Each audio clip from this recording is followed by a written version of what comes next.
Shalom, selamat pagi. Tuhan memberkati semua Bapak Ibu, teman-teman, sahabat saya. Sukacita Tuhan kiranya melimpah-limpah atas kehidupan kita. Saya percaya hidup kita semakin hari semakin semangat, semakin mencintai Tuhan, semakin bergantung kepada Dia di tengah-tengah situasi yang tidak menentu, di tengah-tengah situasi akhir zaman ini. Saya percaya bahwa Tuhanlah satu-satunya tempat perlindungan, perteduhan yang paling sempurna. Kita masih terus belajar tentang hati kita dari ayat hafalan kita bahwa hati itu lebih licik dari segala sesuatu yang licik.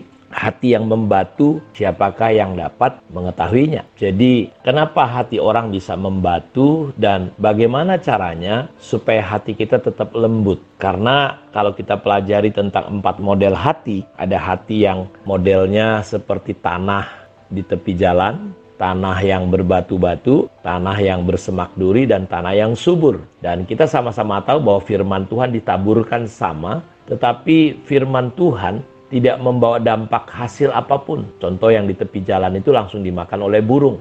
Yang di batu-batu, dia tumbuh, tetapi ketika matahari datang, dia tidak bisa bertahan. Lalu dia cuma sebentar aja lalu layu. Lalu ada yang dihimpit oleh semak duri, kecintaan akan dunia ini, sehingga firman Tuhan yang luar biasa tidak punya dampak apapun. Nah, berbeda dengan tanah yang subur. Ketika benih itu sampai dan pengertiannya, Yesus katakan bahwa orang yang mendengar firman dan mengerti. Jadi untuk kita bisa mengerti, memahami firman sehingga firman itu berbuah 30, 60, 100. Ada dampak, ada perubahan dalam hidup kita. Karena buah bukan cerita pelayanan, tapi cerita hidup kita. Hidup yang semakin serupa Kristus. Kita boleh saja pelayanan, punya jabatan banyak, atribut-atribut banyak, tetapi apakah hidup kita semakin berubah seperti Kristus? Karena itu, ketika kita memiliki hati yang lemah lembut, murni, kita akan gampang memahami Tuhan. Dan kita akan mudah untuk mempraktekkan firman Tuhan dalam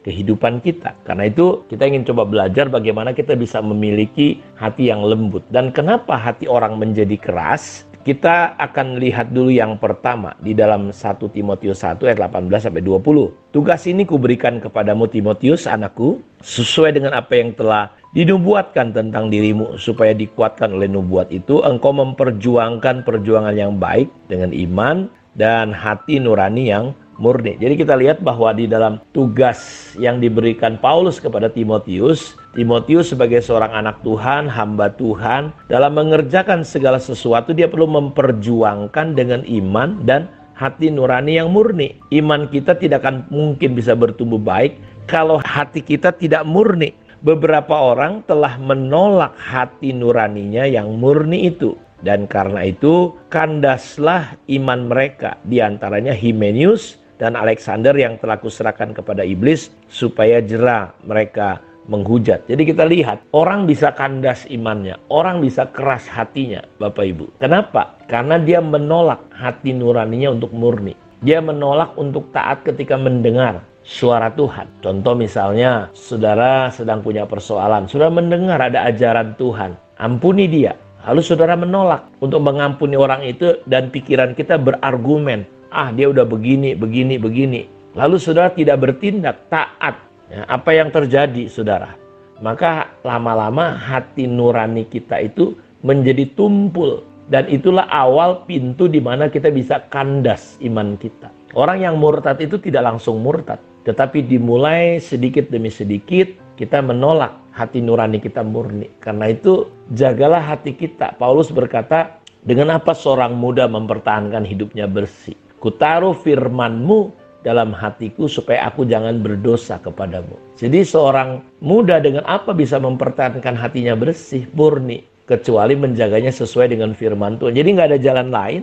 Supaya hati kita tetap murni, kita butuh terjagai, dijagai, terisi hati kita dengan firman. Hati itu kan bicara tentang perasaan, pikiran, kehendak, kemauan kita yang perlu diokupasi, didominasi oleh firman Tuhan. Itu yang akan menolong membuat hati kita tetap murni. Ada perisai, karena firman itu kan senjata. Iblis kadang-kala menyerang pikiran-pikiran kita. Dan kita perlu belajar untuk mentaati, jaga dengan firman Tuhan. Lalu yang kedua, kenapa hati kita bisa menjadi kotor, keras, dan hati yang keras pasti berdampak tidak baik untuk kehidupan kita. Firaun contohnya, bolak-balik dia dengar suara Tuhan, bolak-balik dia lihat mujizat Tuhan, tapi kembali lagi dia mengeraskan hati, akhirnya hatinya jadi keras. Walaupun bahasanya Tuhan mengeraskan hatinya, tapi dia tidak mau bertobat intinya. Nah, kita lihat di ayat yang lain dalam kitab Ibrani. Yang kedua adalah kenapa hati orang bisa jadi keras, menolak suara Tuhan, melawan. Dalam Ibrani pasal 3 ayat 7 dan 8, ayat 12 dan 13, ayat 15, 16, dan ayat 19 dampaknya. Di ayat 19, demikianlah kita lihat mereka tidak masuk katanya ke Kanaan. Siapa yang Tuhan murkai? Orang Israel, umatnya. Demikianlah kita lihat bahwa mereka tidak dapat masuk oleh karena ketidakpercayaan mereka. Jadi kandas iman mereka. Muncul kekerasan hati sampai mereka tidak percaya. Kenapa mereka melihat banyak mukjizat tapi tidak percaya? Itu dimulai dari ayat yang ke-7 dan 8. Sebab itu seperti yang dikatakan Roh Kudus pada hari ini, jika kamu mendengar suaranya, jangan keraskan hatimu seperti dalam kegeraman pada waktu pencobaan di padang gurun. Waspadalah hai saudara-saudara, supaya di antara kamu jangan terdapat seorang yang hatinya jahat dan yang tidak percaya oleh karena ia murtad dari Allah yang hidup. Jadi kita lihat hati yang keras, hati yang murtad itu lahir hanya karena ketika dengar suara Tuhan gak mau gitu loh, mengeraskan. Di dalam ayat yang berikutnya, tetapi nasihatlah seorang akan yang lain setiap hari selama masih dapat dikatakan hari ini, supaya jangan ada di antara kamu yang menjadi tegar hatinya karena tipu daya dosa. Tetapi apabila pernah dikatakan pada hari ini, jika kamu mendengar suaranya, janganlah keraskan hatimu seperti dalam kegeraman. Jadi jangan keraskan hati, jangan kita lawan. Walaupun mungkin rasa kedagingan kita ingin coba gimana gitu, tapi kita belajar tundukkan. Makanya orang yang hidup dari daging memikirkan hal-hal yang dari daging. Perkataannya, pikirannya, responnya daging. Orang yang hidup dalam roh, dia memikirkan hal-hal yang dari roh. Maka dari itu, inilah yang penting kita selalu memasukkan di pikiran kita, di perasaan kita. Supaya hati kita tidak jadi keras, tegar, sesat, dan akhirnya jadi membatu. Akhirnya kita tidak mudah percaya kepada Tuhan. Dan itu bahaya sekali. Akhirnya orang Israel gagal, tidak bisa masuk ke tanah Kanaan. Kenapa? Karena ketidakpercayaan. Kenapa tidak percaya hati jadi keras, membatu? Yaitu tadi diawali tidak mau mendengar. Jadi kuncinya adalah mendengar dan mentaati. Makanya di dalam Ulangan 28 ayat 1 dan seterusnya, jika engkau baik-baik mendengarkan suara Tuhan Allahmu, maka Allah akan mengangkat engkau tinggi-tinggi dan memberkati engkau. Ingatlah dalam segala perjalanan yang engkau lakukan. Dalam Ulangan pasal 8 ayat 1, 2, 3. Tuhan mau lihat reaksi hati kita. Apakah kita berpegang teguh? Respon kita, apakah kita tetap rendah hati?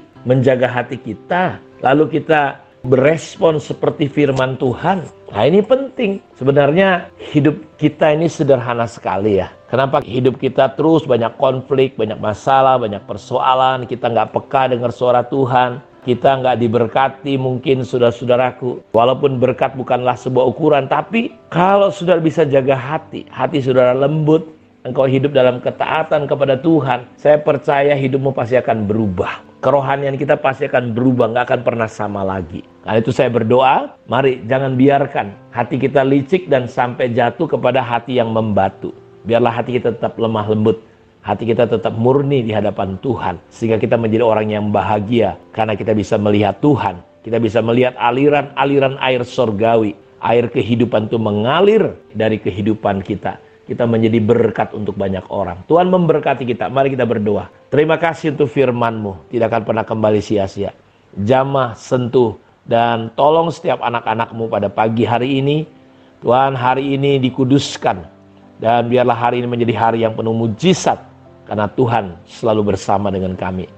Lembutkan hati kami yang keras, yang sudah sempat membatu. Ampuni dosa, kesalahan, pemberontakan, perlawanan kami kepada Engkau Tuhan. Biar kami menjadi anak-anak Tuhan yang taat di hadapan-Mu. Terima kasih, diberkatilah semua umat-Mu pada saat ini. Dalam nama Yesus Kristus kami berdoa. Amin. Tuhan memberkati kita semua. Shalom.